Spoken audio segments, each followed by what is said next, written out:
Vous savez, il faut aimer la femme, mais il ne faut jamais courir derrière une femme. On ne court pas derrière une femme. Bonjour à tous, j'espère que vous allez bien. Aujourd'hui est un jour très intéressant.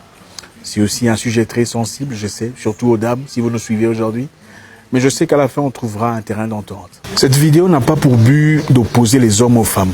L'objectif ici est de mettre à disponibilité de tout le monde les informations nécessaires pour avancer dans la vie. Dans la vie, vous trouverez des hommes bien, sérieux, gentils, courtois, attentionnés, et des hommes mauvais, manipulateurs, tricheurs, voleurs, destructeurs. Vous trouverez ainsi des femmes bien, joyeuses, intéressantes, protectrices, et des femmes mauvaises, destructrices, manipulatrices, et tout ce qui va avec. Il est donc important de disponibiliser l'information afin que les bonnes personnes évitent à tout prix les mauvaises personnes. Rentrons à notre sujet. On ne court pas derrière une femme. D'abord, il faudrait comprendre qu'il y a une grande différence entre essayer de séduire une femme, espérant faire un avenir avec, espérant fonder une famille, un foyer, espérant se construire et se bâtir ensemble, et courir désespérément derrière une femme qui clairement n'est pas très intéressée. C'est bien d'essayer de séduire une femme, c'est bien de tenter de présenter sa meilleure face, son meilleur visage, sa meilleure présentation, ses meilleures idées, espérant construire quelque chose de tangible et de permanent avec cette dernière. Mais c'est mauvais d'insister, de courir derrière elle, de lui offrir des choses,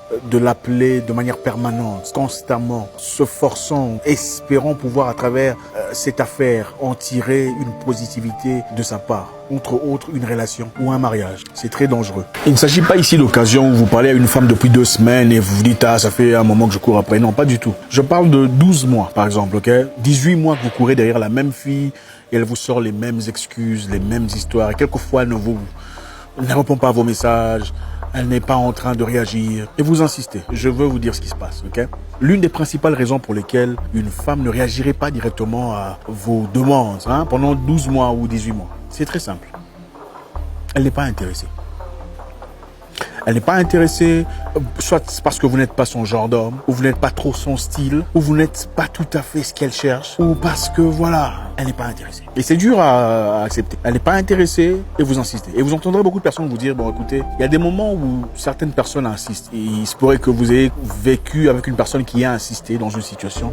Et finalement, la fille finit par céder, par accepter de se mettre en relation avec cette personne. Je vous dirai, c'est quoi le problème? Quand une femme accepte de se mettre avec vous, après avoir longtemps insisté, ça veut simplement dire qu'après avoir observé, regardé autour d'elle, elle n'a vu pas d'autre option que vous. Donc il n'y avait personne de meilleur que vous, personne de plus intéressant, personne qui était un peu plus cohérent dans son intellect, personne qui était un peu plus convenable pour elle. Finalement, on s'est dit, bon écoute, de toute façon je suis en train de vieillir, le temps passe, bon, le gars il n'est pas méchant, il n'est pas trop mon genre, mais bon, il n'y a pas d'autre option, donc je vais accepter. Vous n'avez donc pas été dans ce cas son choix. Elle vous a accepté parce qu'elle a simplement compris qu'elle n'avait pas d'autre choix. Maintenant, quitte à vous de voir si cela vous convient, d'être le second ou le troisième choix d'une personne ou pas. Je ne dis pas que c'est pas bien, je ne dis pas qu'il faudrait nécessairement pas se mettre avec une telle personne. Je vous dis simplement que le fait de n'avoir pas été son premier choix poserait un problème. Maintenant, quitte à vous de voir si vous êtes prêt à passer le restant de votre vie avec une fille pour qui vous n'avez jamais été le premier choix.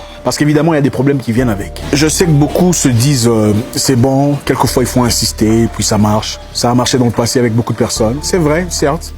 Il y a beaucoup de relations qui ont été forgées de telle façon. Mais parmi ces relations, beaucoup parmi elles connaissent le même problème dont je vais expliquer après. Le problème qui souvent émerge quand on se met avec une femme pour qui on n'a jamais été le premier choix, et qu'à chaque fois que vous avez un problème, on s'attend à que ce soit toi qui trouves des solutions. Quand elle se fâche, c'est toi qui demandes pardon. Quand tu te fâches, c'est toi qui dois aller demander pardon, afin que vous redeveniez ce que vous étiez.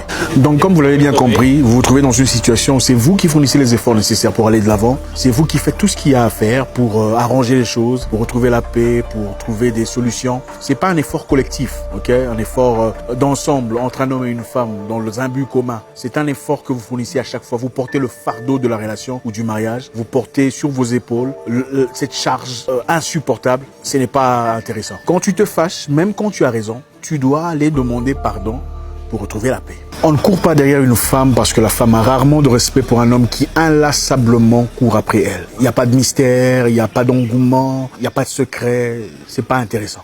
Ça fait longtemps que vous courez derrière une femme et elle ne réagit pas à vos messages, elle ne répond pas, elle ne fait pas d'initiative. Elle n'est pas en train de jouer à un jeu. L'une des principales raisons est qu'elle n'est pas intéressée du tout. Vous n'êtes probablement pas son genre d'homme. Parce qu'une femme qui est intéressée, même si elle ne le montre pas, va vous rencontrer à mi-chemin. Elle vous facilitera la tâche. Et même si vous passez un moment sans lui adresser la parole, elle vous enverra même un petit message pour dire coucou, j'espère que tu vas bien. Ou un petit truc vraiment anodine, quelque chose d'absolument puéril pour rallumer la flamme. L'un des dangers auxquels on fait face quand on épouse une femme pour qui on n'a jamais été le premier choix est que quand ça ne marche pas entre vous, quand vous divorcez ou quand ça tombe à part ou quand la relation ne marche pas, c'est souvent le genre de personnes qui vont dire au monde « Ah, vous savez, d'ailleurs, il pue des aisselles. D'ailleurs, sa famille, ils sont pauvres. D'ailleurs, sa mère, elle est comme ça. Son père est... » C'est souvent le genre de personnes qui partent raconter n'importe quoi sur vous. Même des secrets, des petites choses auxquelles vous êtes... C'est le genre de personnes qui vous déçoivent, qui vous trahissent. C'est le genre de personnes qui vous souhaitent le mal après votre relation. C'est le genre de personnes qui veulent vous voir souffrir après eux. C'est le genre de personnes qui veulent pas vous voir avancer. Vous savez, quand l'amour a été véritable, même si vous vous séparez avec une personne, elle vous veut du bien. D'accord? Elle veut que vous évoluez loin d'elle, faites votre vie, mais soyez en paix, soyez bien, ok? Ça ne marchera plus entre vous deux, mais vivez votre vie paisiblement. Mais une personne pour qui vous n'avez jamais été le premier choix, elle est certainement venue pour ses intérêts personnels. En tout cas, dans ce cas, c'est parce qu'elle n'a trouvé personne de mieux que vous ou parce que vous avez quand même assez d'argent ou assez des moyens, assez de ouf. Elle sera aigrie, amère, en colère pour avoir justement passé son temps. Son plan n'a pas marché et c'est ce genre de personnes qui sont prêtes à vous détruire complètement en cas d'échec. La deuxième raison pour laquelle une femme peut vous faire marcher est qu'elle est victime de son passé. D'accord? C'est une femme qui a probablement connu des difficultés, qui vit encore avec les blessures de son passé, a probablement été déçue par un homme, abandonnée par le père de son fils ou le père de ses fils et n'a pas pu guérir de ses blessures. Ça veut dire elle vit encore avec les blessures du passé. C'est justement pas toutes les femmes, d'accord, mais il y a des femmes qui malheureusement vivent jusqu'à aujourd'hui les blessures qu'ils ont enduré à cela 7 ans, 8 ans, 9 ans, mais n'ont pas pu passer à autre chose. Je ne dis évidemment pas toutes les femmes déçues en ce syndrome. Je dis que beaucoup de femmes, parmi les femmes qui ont été déçues dans le passé, vivent encore ou en ce moment-là seraient en train de vivre encore avec les difficultés ou les blessures de leur passé. Et avec ça, elles essayent peut-être d'examiner, d'observer, de voir un peu ce que vous avez à offrir pour s'assurer qu'elles ne fassent pas les mêmes erreurs. Il y a des femmes qui guérissent de leurs blessures et qui s'en sortent et parviennent évidemment à vivre une vie différente, une vie meilleure, rectifier leurs tirs et avancer, progresser dans la vie, faire une famille. Mais il y a une grande partie parmi ces femmes qui ne parviennent pas à passer à autre chose. Ils prennent le temps, ils vous examinent, ils vous passent à la loupe, vous passent au passoire, vous essaient de voir tout ce qu'il y a comme difficulté, comme incohérence. Le problème avec cette catégorie de femmes est qu'à chaque fois que vous poserez un acte ressemblant un tout petit peu à ce qu'elle a vécu dans le passé, elle rentre directement à ce qui s'est passé dans sa vie. Ah voilà, je m'y attendais. Il commence aussi à faire ça. Regarde, ces réactions, je les connais. Mon ex aussi était comme ça. Je le savais. Pourquoi il traîne pour prendre le téléphone? Il doit être avec une femme. Je m'en doutais. Et très souvent, même si vous essayez de rassurer cette femme, elle a toujours des problèmes. Okay? Elle prend 2 jours, elle se reprend et après ça, elle retombe dans le même cycle, la même histoire. C'est finalement, malheureusement, le genre de femmes qui veulent vous contrôler, veulent savoir à qui vous avez parlé, c'est quoi le message entrant. Même si vous montrez le téléphone, ça passe là maintenant, mais il y aura toujours un problème.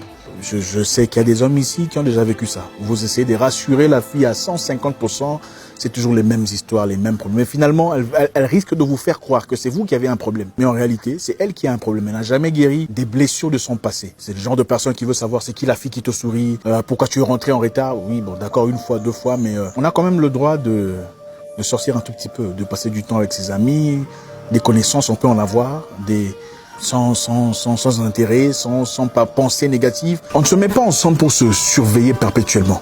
On se met ensemble pour être libre, ok? Pour avoir confiance à une personne. Tu sais que quoi qu'il en soit, cette personne me choisirait moi et moi seul. Il n'irait nulle part ou elle n'irait nulle part.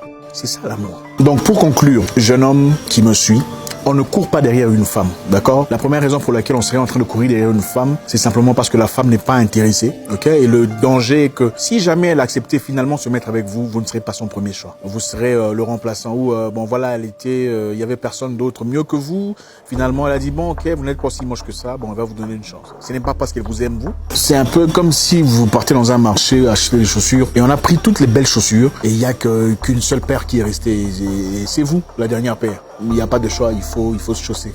Ce n'est pas très intéressant. La deuxième catégorie pourrait être une fille bien, mais elle a des blessures intérieures.